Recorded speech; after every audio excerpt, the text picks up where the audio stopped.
నమస్తే, welcome to our channel. నేను సిరి. Exit polls వల్ల ఇంకా బెట్టింగ్లు పెరుగుతున్నాయా? అటు భీమవరంలో ఇటు పిఠాపురంలో బెట్టింగ్లు ఇంకా పెరిగే ఛాన్సెస్ ఉన్నాయా? అంటే ఈ 2 రోజులు చూసుకుంటున్నట్టయితే ఈ రోజు ఎగ్జిట్ పోల్స్ రిజల్ట్ అయితే రాబోతుంది.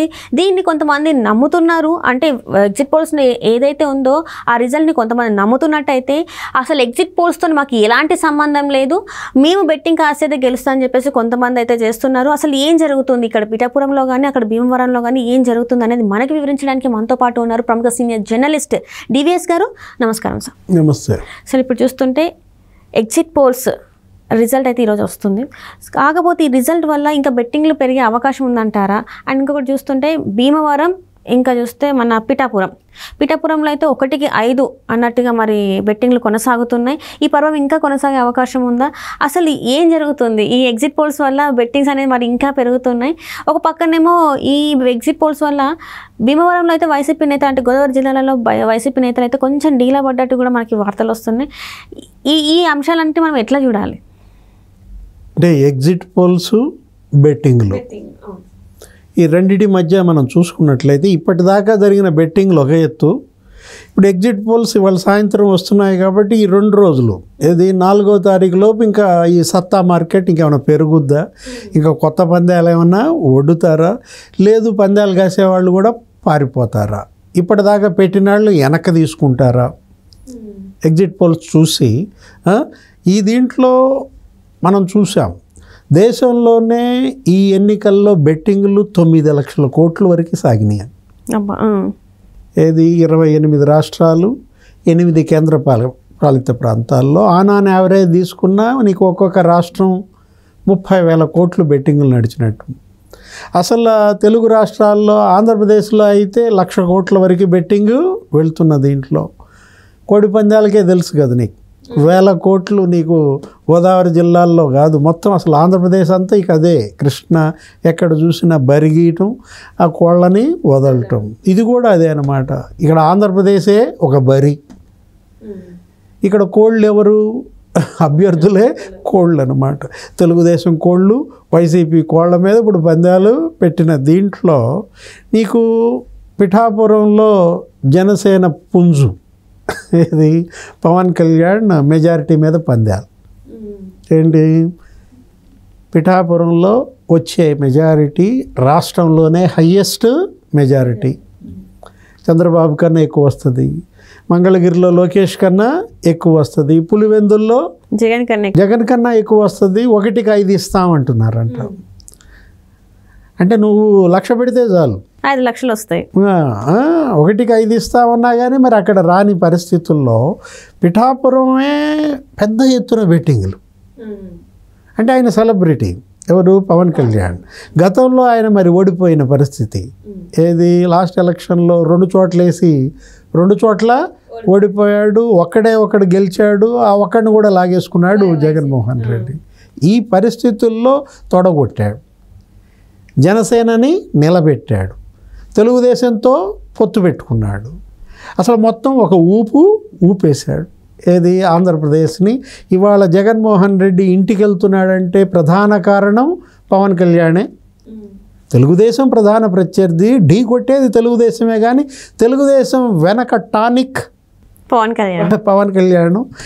కళ్యాణ్ ఇచ్చినటువంటి ఆ ములాఖత్తులో పెట్టుకున్న పొత్తుతోనే ఇక అవి పెద్ద శక్తిగా, మహాశక్తిగా రూపొందింది. జగన్మోహన్ రెడ్డి అక్కడ దెబ్బతిన్నాడు అనేది మనం తీసుకున్న దాంట్లో. పిఠాపురంలో మెజారిటీ ఏంటంటే ఏందంత పెద్ద పగలు తీసినంత నియోజకవర్గం అనొచ్చు. అంటే ఇక్కడ వంగ గీత గారి మీద ఖచ్చితంగా ఒక 50,000 నుంచి 1,00,000 మెజారిటీతో గెలిచే అవకాశం ఉంది పవన్ కళ్యాణ్. హయ్యెస్ట్ మెజారిటీ వస్తుంది, అది వాస్తవమే. ఏది, ఎందుకని? అసలు అతని అభిమానులు. గోదావరి జిల్లాలంటేనే మామూలుగానే తెలుగుదేశంకి కంచుకోట, జనసేనకి కంచుకోట. ప్రజారాజ్యం పార్టీ పెట్టినప్పుడు కూడా చిరంజీవికి అక్కడ ఫ్లడ్ అయిన దీంట్లో ఇప్పుడు పిఠాపురంలో ఆయన పోటీకి దిగాడు. ఆయన ఎలాగైనా ఓడించాలి, అసలు అసెంబ్లీ గేట్లు కూడా అంటుకోనివని చెప్పి జగన్మోహన్ రెడ్డి ఏం చేశాడు? వంగా గీతను పోటీ పెట్టడమే కాదు, దానికి ఇన్ఛార్జిగా ముద్రగడ పద్మనాభాన్ని దించారు. మొత్తం 300 కోట్లు అక్కడ ఖర్చు పెట్టాడని ఒక వార్త. ఏది పవన్ కళ్యాణ్ని ఓడించడం కోసం. వీళ్ళు ఓడించడానికి ఎంత కసిగా వెళ్ళారో వాళ్ళు గెలిపించడానికి అంతకు రెట్టింపు కసిగా పనిచేశారు. మనం చూసాం. ఏది ఆయన కుటుంబ సభ్యులు వచ్చారు. ఎవరు? Pawan Kalyan mega family.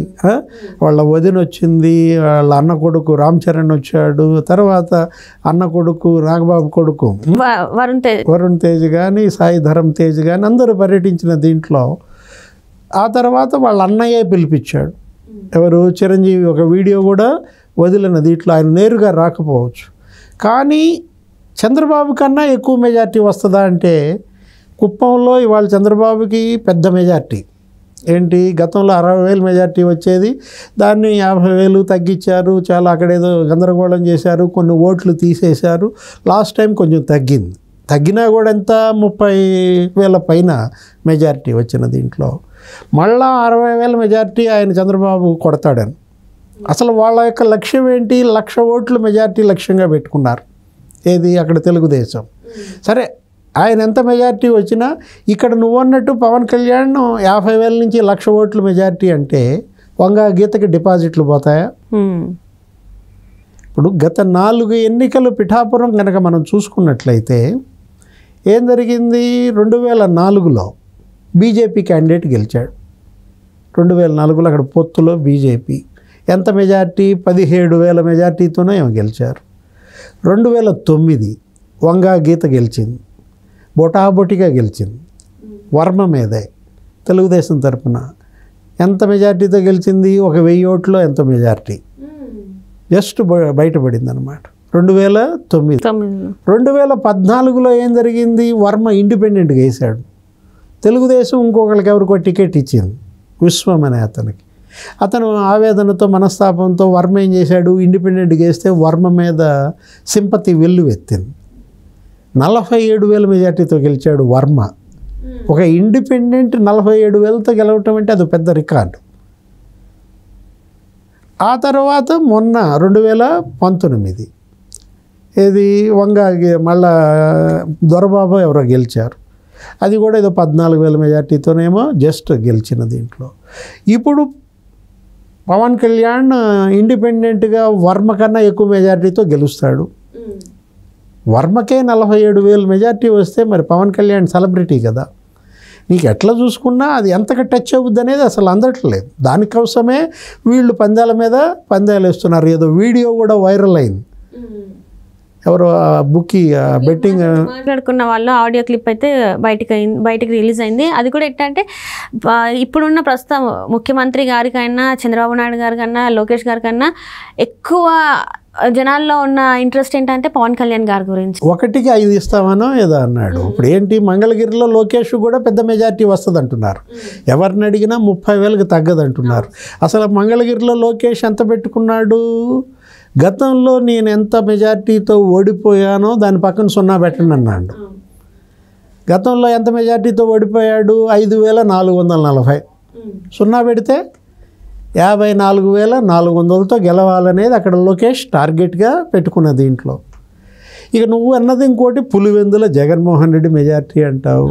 జగన్మోహన్ రెడ్డికి పోయినసారి పెద్ద మెజార్టీ వచ్చింది, 90,000 మెజార్టీతో కొట్టారు. కానీ ఇప్పుడు మరి ఆయన ఓడిపోవాలని ఆయన చెల్లెళ్ళే ఇంటింటికి తిరిగి ప్రచారం చేశారు. కన్నీళ్లతో కొంగు చాచి అడిగారు. ఏమని? మా నాన్న హంతకులని ఓడించండి అని సునీత పిలిపించింది. చిన్నాన్న రక్తంతో తడిసిన పునాదులతో నిర్మితమైన వైఎస్ఆర్ కాంగ్రెస్ పార్టీని ఓడించమని షర్మిల కన్నీళ్లు పెట్టుకుంది. సౌభాగ్యమ్మ మరి ఆమె తన బిడ్డకి న్యాయం చేయండి అని ఆమె చెప్పింది, షర్మిలని గెలిపించమంది. విజయమ్మ అసలు వీడియోనే వదిలింది అమెరికా నుంచి. జగన్మోహన్ రెడ్డి అభ్యర్థిని ఓడించండి, షర్మిలను గెలిపించండి అని. మరి ఈ పరిస్థితుల్లో అసలు జగన్మోహన్ రెడ్డి గెలుస్తాడా లేదా అన్న దాంట్లో ఇంకా ఆయనకు వచ్చే మెజారిటీ మీద ఎవరు పందాలు కాస్తారు? జగన్మోహన్ రెడ్డికి వ్యతిరేకంగా ఆయన తల్లి, ఆయన చెల్లెళ్ళే ఆయన ఓడిపోవాలని కోరుకుంటుంటే జగన్మోహన్ రెడ్డికి వచ్చే మెజార్టీ వాళ్ళ బెట్టింగుల్లో లేదు. ఇవాళ బెట్టింగుల్లో ఉన్నది పవన్ కళ్యాణ్ మెజార్టీ అనేది ఇది కారణం. Right sir. Thank you so much sir. నమస్తే.